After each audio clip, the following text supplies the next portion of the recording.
En contemplant les visages solennels des hiérarques médiévaux sur les anciennes toiles, nous sommes habitués à y voir des piliers de la foi et des chefs spirituels. Mais si, derrière les somptueux vêtements et les expressions sévères, se cachait un secret bien plus profond et troublant que nous ne pouvons l'imaginer? Il existe une hypothèse audacieuse selon laquelle certaines de ces figures n'auraient pas du tout été humaines, mais des êtres complètement différents, simplement déguisés sous une forme humaine. Pour ceux qui ne sont pas familiers avec cette idée, il convient de rappeler une image inquiétante capturée par le grand Michel-Ange. Un chevalier médiéval sans tête, de l'armure duquel sort quelque chose ressemblant à un ver géant. Cette image nous amène inévitablement à nous demander: et si des entités similaires se cachaient à l'intérieur des riches robes des évêques? Cette suggestion peut sembler absurde, mais ne nous précipitons pas pour juger. Nous sommes sur le point d'entreprendre un voyage inhabituel à travers les galeries du passé, où chaque peinture est un indice potentiel. Notre objectif est de trouver les détails qui pourraient non seulement nous surprendre, mais aussi bouleverser complètement notre compréhension des époques révolues, de leur technologie et peut-être de la nature même du pouvoir. Notre enquête commence par le détail le plus évident et en même temps le plus étrange dans les portraits des ecclésiastiques: leur visage. Une étude attentive de nombreuses peintures, créées à différentes époques et dans différents pays, révèle la même anomalie récurrente. Les sujets n'ont soit pas d'oreilles du tout, soit cette partie de leur tête est toujours méticuleusement couverte. Parfois, il s'agit d'une chevelure abondante, parfois de parties d'une coiffe ou d'un col haut, mais le résultat est le même. Une caractéristique anatomique commune à tout être humain est cachée à la vue du spectateur. Cela ne peut être une simple coïncidence ou un caprice de l'artiste. Cela suggère plutôt la dissimulation systématique de quelque chose d'important. S'il s'agissait d'un cas isolé, on pourrait l'attribuer au style du maître. Mais lorsque le même détail se répète sur des dizaines de toiles, il passe du statut de hasard à celui de modèle, un indice inquiétant. Le regard de ces personnages semble souvent sans vie, figé et dépourvu de toute émotion. Les yeux, que l'on dit être le miroir de l'âme, sont ici vides et froids, regardant droit à travers le spectateur, créant une sensation oppressante. Les visages eux-mêmes donnent l'impression d'être faux, comme s'il s'agissait d'un masque habilement conçu et tendu sur une forme complètement différente et non humaine. La peau est trop lisse, les traits trop idéalisés, ou au contraire, étrangement disproportionnés. On a la sombre sensation de ne pas regarder le portrait d'une personne vivante, mais l'image d'un mannequin ou d'une statue. Cela soulève une question logique. Si c'est bien un masque, que cache-t-il? Pourquoi prendre tant de peine?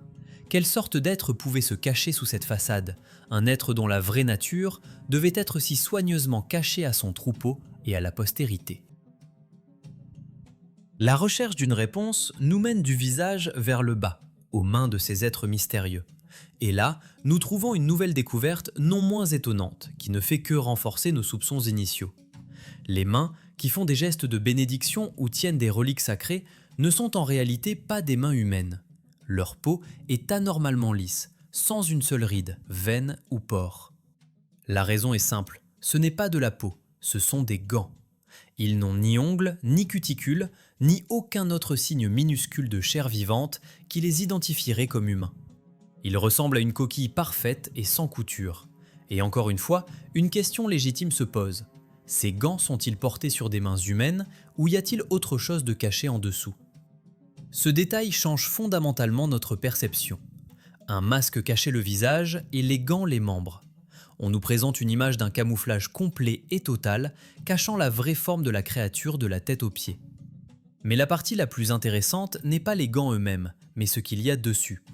Sur les doigts de ces gants, on peut souvent remarquer d'étranges bagues qui ne ressemblent pas à des bijoux ordinaires.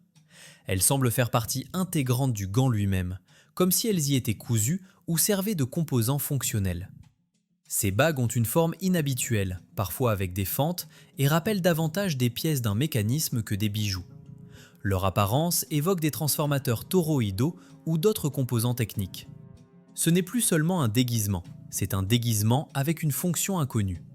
Les gants et les bagues cessent d'être juste une partie de la tenue et commencent à ressembler à des éléments d'un appareil complexe. Cette idée ouvre une toute nouvelle direction pour notre recherche et nous amène à nous demander: Leurs autres attributs de pouvoir, tels que leurs mystérieux bâtons, n'auraient-ils pas pu être non pas des symboles, mais des instruments de haute technologie?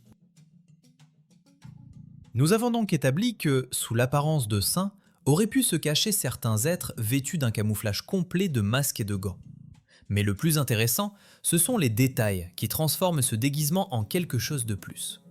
Sur les doigts de ces gants, nous voyons souvent des bagues étranges qui ne ressemblent pas à des bijoux ordinaires. Elles semblent faire partie intégrante du gant lui-même, comme si elles y étaient cousues ou en constituaient un élément fonctionnel. Leur structure, souvent avec des fentes et des bobines caractéristiques, présente une ressemblance frappante avec ce que les ingénieurs modernes appelleraient des transformateurs toroïdaux. Ce n'est plus seulement un bijou destiné à afficher un statut. C'est un élément ayant un but technique potentiel. Si nous supposons qu'il s'agissait bien d'une sorte de dispositif, leur intégration dans les gants suggère la nécessité d'un contact direct avec, ou d'un contrôle sur, une forme d'énergie. Dans ce cas, les gants ne sont pas seulement un déguisement, mais aussi une interface, un outil pour interagir avec une puissance qui nous est inconnue. Mais ces curieuses bagues ne sont qu'une pièce d'un vaste puzzle technologique. Notre attention se porte maintenant sur un autre attribut bien plus proéminent et significatif qu'ils tiennent constamment dans leurs mains, leur bâton. À première vue, c'est un symbole courant de l'autorité cléricale, un bâton pastoral. Cependant, là aussi, les artistes médiévaux nous ont laissé des indices étonnants. Dans de nombreuses peintures, ces bâtons sont représentés comme étant transparents, faits d'un matériau ressemblant à du verre ou du cristal. De plus, autour de ces tiges transparentes, on peut souvent voir quelque chose qui ressemble à un enroulement de fils ou de ruban fin. Ce détail contredit complètement l'idée traditionnelle d'un bâton comme simple morceau de bois ou de métal. Pourquoi la transparence? Et qu'est-ce que cet étrange enroulement? Tout cela suggère que nous ne regardons pas un symbole, mais un dispositif technique complexe. Le plus étonnant, c'est que cette hypothèse va au-delà de la simple analyse de peinture. Dans un musée européen, il existe un véritable artefact, un bâton qui ressemble exactement à ce qu'il était représenté sur les toiles. Il est en effet fait d'un matériau transparent, ce qui confirme que les artistes n'inventaient pas ce détail, mais le peignaient d'après nature.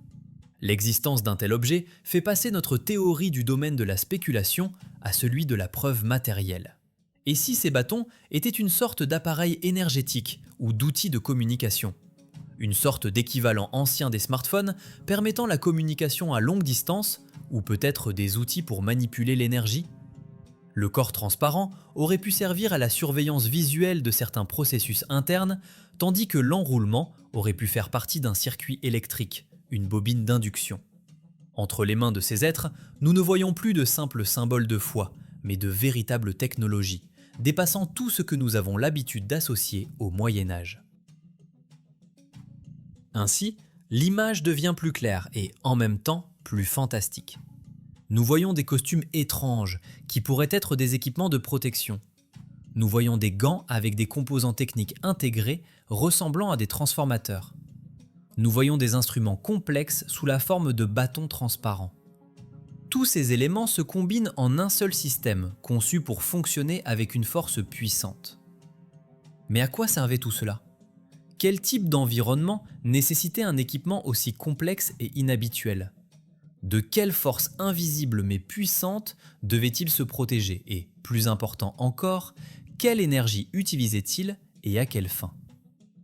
La réponse à cette question se cache peut-être à l'endroit le plus inattendu, dans l'architecture et la finalité des anciens temples. Des costumes étranges, des gants avec des dispositifs incompréhensibles et des instruments complexes sous forme de bâtons transparents, tous ces éléments semblent être les pièces éparpillées d'un grand puzzle. Pour les assembler, nous devons répondre à la question principale. Dans quel type d'environnement un équipement aussi spécifique aurait-il pu être nécessaire? La réponse pourrait être aussi choquante que logique. Elle ne réside pas dans les êtres eux-mêmes, mais dans le lieu où ils opéraient, les anciens temples. Il existe une théorie selon laquelle ces édifices majestueux n'étaient pas simplement des lieux de prière.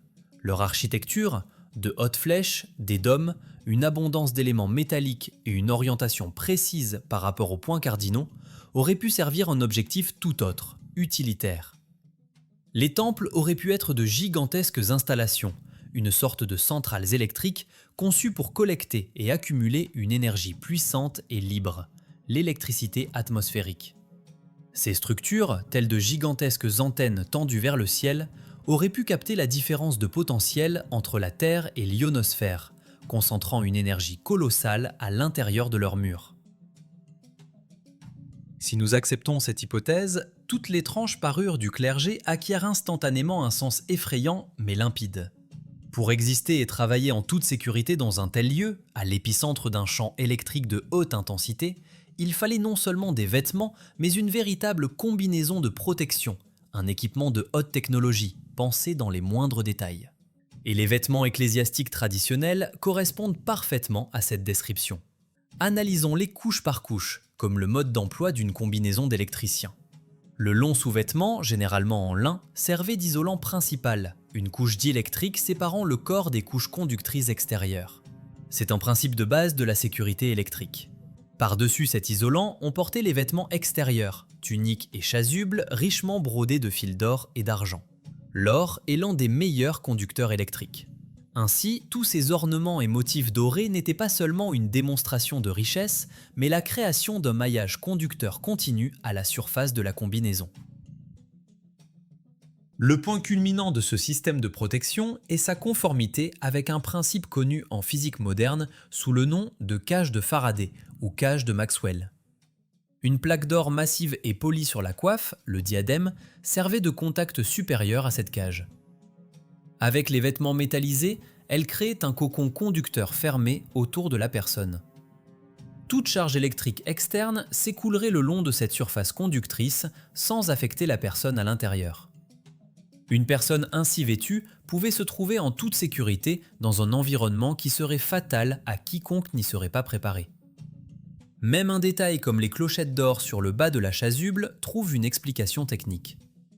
Ce n'était pas un instrument de musique, mais une sorte d'alarme sonore, un capteur primitif. En entrant dans une zone à fort potentiel électrique, l'électricité statique ferait sonner ou vibrer les clochettes, avertissant le porteur de son approche d'un champ dangereux. Il devient maintenant parfaitement clair pourquoi ces êtres avaient des masques et des gants. C'étaient les éléments manquants de la combinaison de protection, isolant complètement le corps de l'environnement extérieur. Et les mystérieux bâtons, appareils électriques et les anneaux transformateurs sur les gants se transforment de symboles en outils de travail. C'étaient des dispositifs pour interagir avec l'énergie collectée, pour la diriger et l'utiliser. Le mystère de leur étrange apparence est résolu. Ce n'était pas un caprice, mais une nécessité fonctionnelle, une condition de survie et de travail dans un monde de hautes énergies. Mais cette solution à un mystère en engendre un autre, encore plus grand. S'ils ont appris à collecter et à contrôler en toute sécurité une puissance aussi colossale, de quoi cette énergie était-elle capable ? Quelles tâches résolvait-il avec son aide et comment ces actions étaient-elles perçues par les gens ordinaires qui n'avaient aucune idée des lois de la physique ?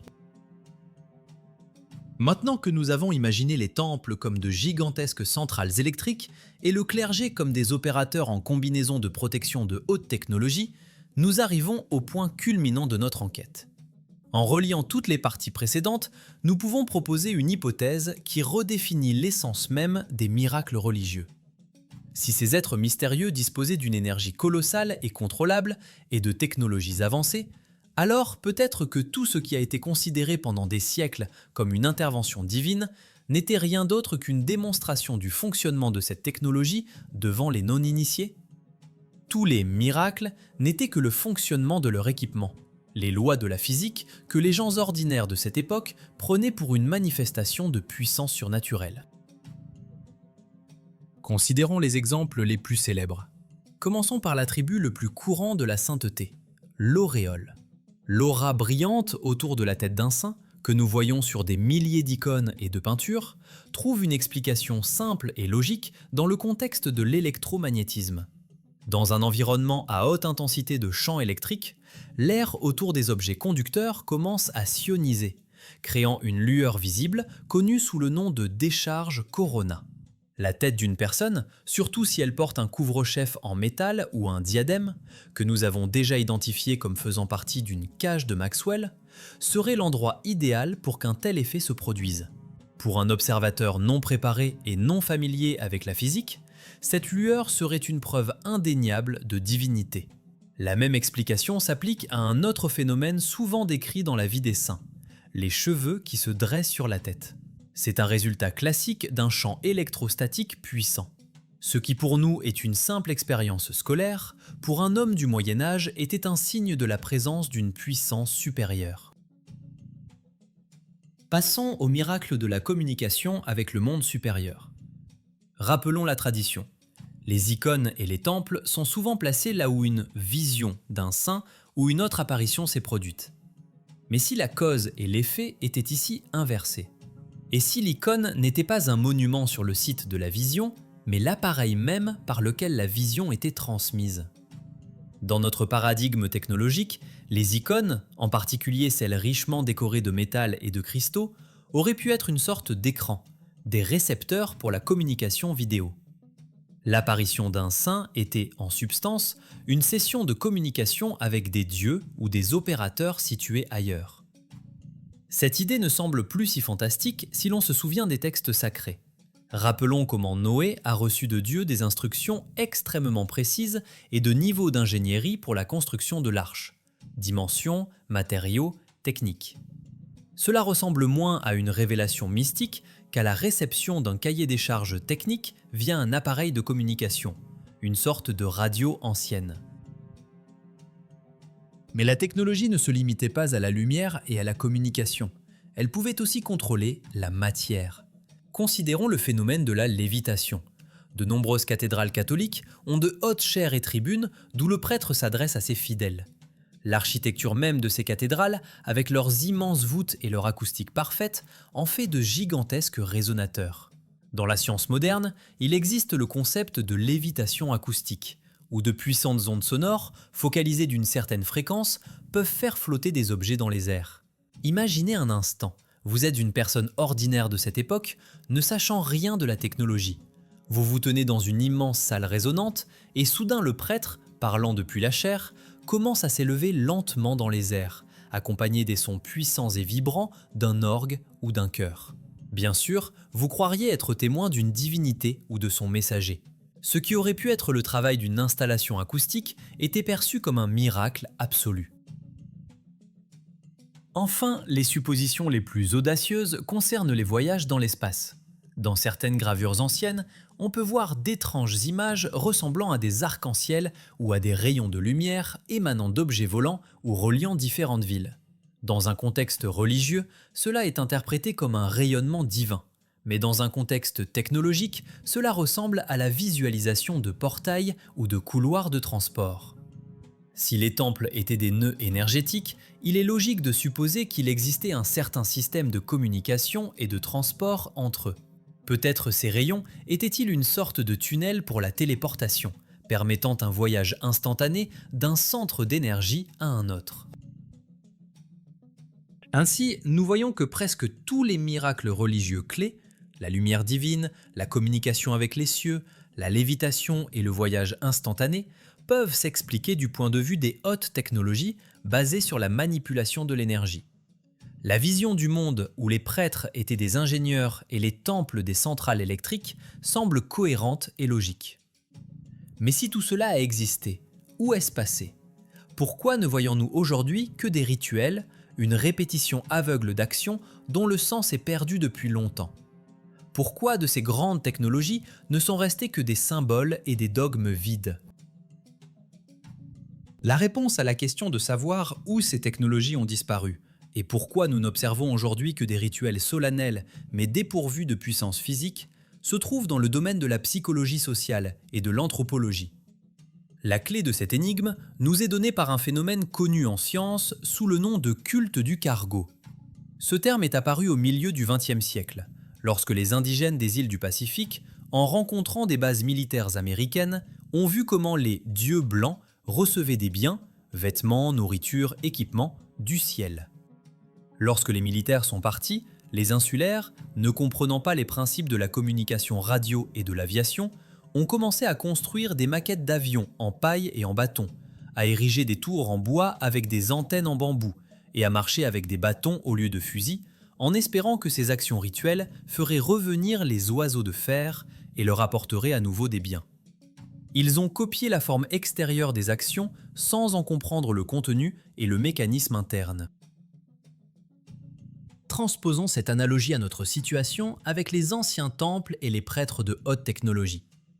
Imaginez qu'à un moment donné dans le passé, peut-être à la suite d'une catastrophe mondiale, d'une guerre ou simplement du départ de cette civilisation très avancée, les dieux ou les spécialistes techniques aient abandonné leur poste. Les centrales électriques se sont arrêtées, les écrans se sont éteints, le bourdonnement des générateurs a cessé. Les personnes restantes, qui n'étaient peut-être que du personnel d'entretien ou de simples observateurs, se sont retrouvées dans un monde où les miracles familiers ne fonctionnaient plus. Ils se souvenaient qu'une personne en costume d'or effectuait certains mouvements, prononçait des formules sonores spécifiques et, en réponse, les lumières s'allumaient, les maladies étaient guéries ou le temps changeait. Pour tenter de retrouver leur prospérité perdue, ils ont commencé à reproduire ces actions. C'est ainsi qu'est né le culte du cargo mondial que nous appelons aujourd'hui la religion traditionnelle. Génération après génération, les gens ont méticuleusement copié les vêtements et les outils de ceux qu'ils considéraient comme des dieux, mais ils l'ont fait en utilisant les matériaux primitifs dont ils disposaient, ayant perdu toute compréhension de leur fonctionnalité. La combinaison de protection complexe et multicouche d'un électricien s'est transformée en lourde chasuble brodée de brocart des prêtres.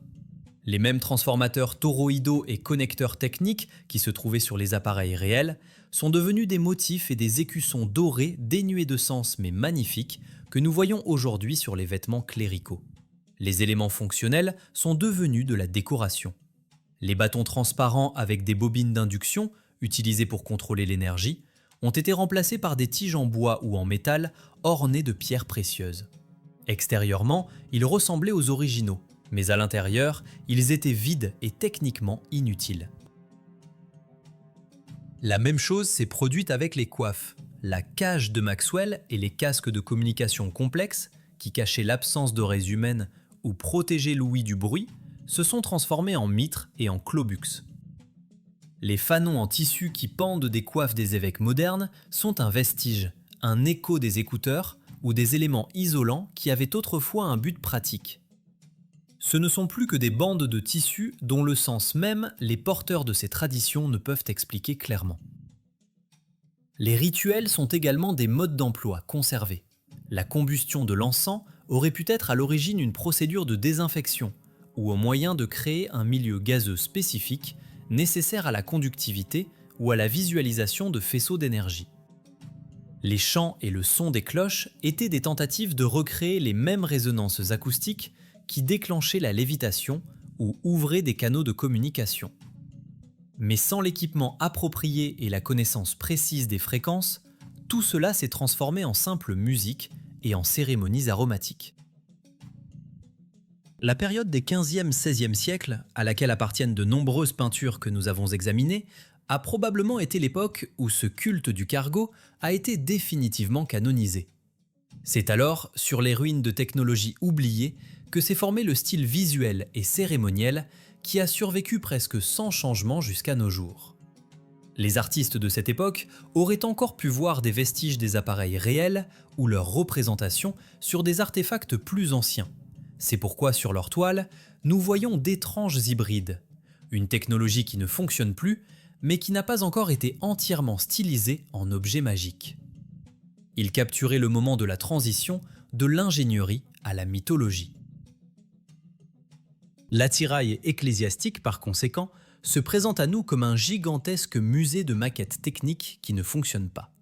Plaques d'or, calices, chandeliers complexes, tout cela pourrait être des copies de condensateurs, de résonateurs et de panneaux de contrôle.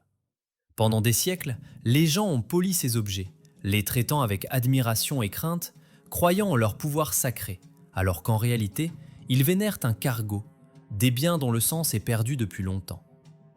Le concept de sacralité, l'idée de ne pas toucher l'objet saint, aurait pu être à l'origine une simple précaution de sécurité.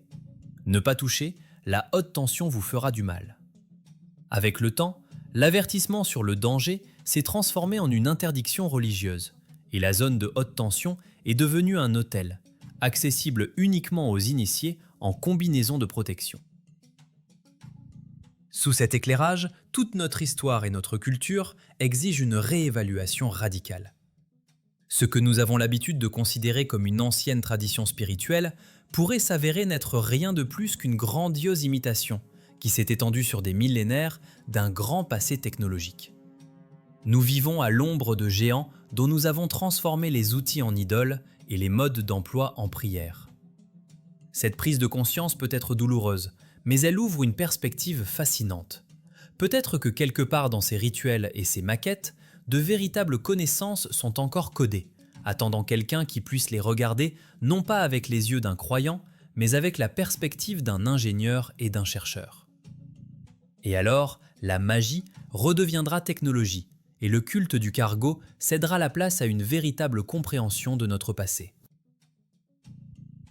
Nous concluons notre voyage inhabituel, qui a commencé par un détail unique mais persistant sur les anciennes peintures, l'absence d'oreilles chez les ecclésiastiques de haut rang. Cette petite anomalie a été le premier fil que nous avons tiré, démêlant tout un écheveau de mystères et de spéculations.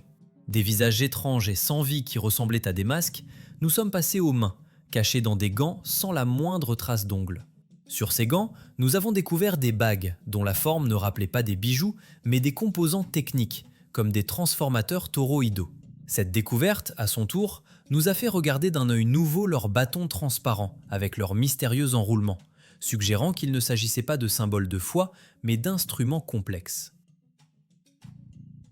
Pour comprendre pourquoi un équipement aussi étrange aurait pu être nécessaire, nous avons proposé la théorie selon laquelle les anciens temples n'étaient pas seulement des lieux de culte, mais de gigantesques centrales électriques récoltant l'électricité atmosphérique.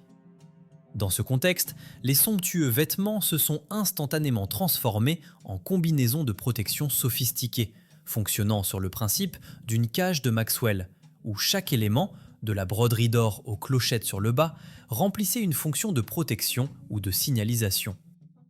L'existence d'une énergie et de technologie aussi colossales nous a permis de réinterpréter les miracles eux-mêmes.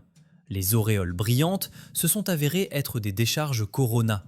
La communication avec les cieux était une vidéoconférence via des icônes écrans, et la lévitation et la téléportation étaient le travail de systèmes acoustiques et de transport. Enfin, pour expliquer pourquoi de toute cette grandeur il ne reste aujourd'hui que des rituels, nous nous sommes tournés vers le concept de culte du cargo. Selon cette idée, après la disparition des dieux ingénieurs et de leur technologie, les gens ont commencé à copier aveuglément leurs actions et leurs attributs sans en comprendre le but initial. Ainsi, les combinaisons de protection sont devenues des chasubles et les panneaux de contrôle des reliques sacrées. Cependant, après avoir parcouru tout ce chemin, il est crucial de comprendre une chose. L'image présentée ici n'est pas l'affirmation d'une vérité absolue, mais plutôt un exercice intellectuel, une expérience de pensée. Ce n'est qu'une des nombreuses théories possibles qui expliquent les incohérences historiques. L'objectif principal de cette enquête n'est pas de vous faire croire que les évêques médiévaux étaient des opérateurs de centrales électriques. L'objectif principal est d'éveiller le chercheur qui est en vous, de vous apprendre à poser des questions qui dérangent et à regarder les choses familières sous un angle nouveau et inattendu. L'histoire officielle qu'on nous enseigne est pleine de zones d'ombre, d'omissions et de contradictions. Elle ne représente qu'une version du passé, la plus commode pour le moment présent. Mais sous la couche de dogmes et d'interprétations acceptées, se cache un grand nombre de faits et d'artefacts qui ne cadrent pas avec cette version. La tâche d'une personne qui pense n'est pas d'accepter des réponses toutes faites par la foi, mais de remarquer ces incohérences. Pourquoi n'y a-t-il pas d'oreilles sur les peintures ? Pourquoi les textes anciens décrivent-ils des événements qui ressemblent plus au fonctionnement de la technologie qu'à de la magie ? Pourquoi l'architecture des structures anciennes est-elle souvent excessive pour leur fonction déclarée ? Ce sont précisément des questions comme celle-ci qui sont le moteur de la véritable découverte. Les informations présentées ici ne sont qu'une matière à réflexion, un point de départ pour votre propre recherche. Il ne faut pas les prendre pour la vérité finale. Au contraire, remettez en question chaque affirmation. Cherchez des contre-arguments, cherchez une confirmation dans d'autres sources. La vraie valeur n'est pas d'accepter cette théorie alternative ou tout autre, mais de développer une habitude de pensée critique, d'analyser l'information de manière indépendante. L'appel reste le même. Soyez curieux, mais soyez rationnel. Notre histoire est souvent entourée de nombreux mystères, et nous ne devrions pas les écarter simplement parce qu'ils ne rentrent pas dans un manuel scolaire. Mais en même temps, nous ne devrions pas nous jeter aveuglément dans n'importe quelle théorie, aussi belle ou cohérente soit-elle. Vérifiez tout par vous-même, comparez les faits, apprenez à distinguer les hypothèses logiques des fantaisies pures et simples. L'histoire n'est pas un monolithe figé, mais un organisme vivant et en constante évolution que nous apprenons à connaître à chaque nouvelle découverte. Que se cache-t-il d'autre à la vue de tous, sur les toiles des grands maîtres, dans les pages des livres anciens ou dans les pierres des villes en ruine? Quels autres artefacts attendent non pas un archéologue, mais un ingénieur, pour révéler leur véritable objectif? Les réponses à ces questions sont peut-être plus proches qu'il n'y paraît. Après tout, la plus grande histoire est celle que l'on découvre par soi-même, en posant les bonnes questions et en n'ayant pas peur de chercher les réponses où qu'elles se cachent.